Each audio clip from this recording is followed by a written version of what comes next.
Hey guys, we're doing some new stuff this week. We're actually going to get a preview of it this year. Starting the new year, we're going to be adding more content because sometimes there are a lot of comics that come out during the week, and sometimes 9 comics is just not enough to cover a lot of the things. So this is going to be kind of an overflow. Sometimes it's going to be Tim, sometimes it's going to be Lexi, sometimes it might be just be a random guest. So we're going to be doing this on a weekly basis, or at least most weeks. There are some weeks where like 25 comics come in and we're struggling to find those 9.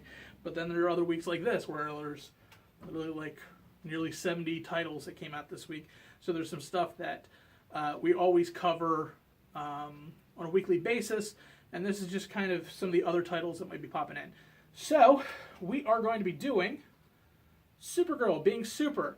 For those who are familiar with our channel, know that I do Supergirl pretty much every week. I love the show. The comic has been solid the entire way around. This is an Elsewhere comic. This is not to do with anything with the current continuity, as DC is, because any DC one-shot, any DC miniseries is never going to have anything to do with what is going on with the current series.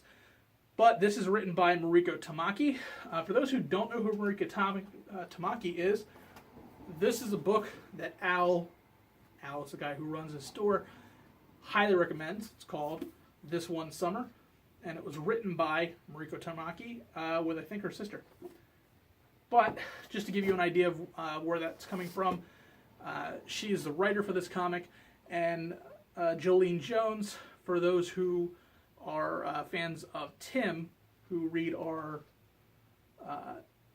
Lady Killer reviews, she is the artist from Lady Killers. So, this is a little bit different story, as I said. It's not in continuity. This is almost a Clark Kent-esque origin story. We are dealing very, very much with a high school Kara and dealing with the day-to-day stuff. It's very different. The pacing is great for what it is. If you're going in there expecting a full-blown Supergirl story, this is not going to be something that you're going to want to do.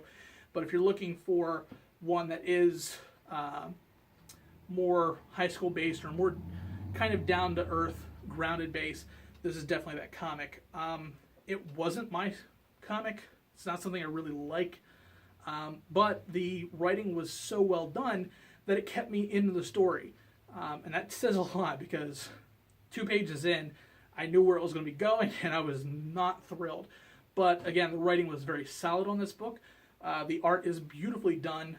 And it's something I actually highly suggest. Take a chance on it. I mean, it was a little bit more expensive on a price tag. It's $5.99.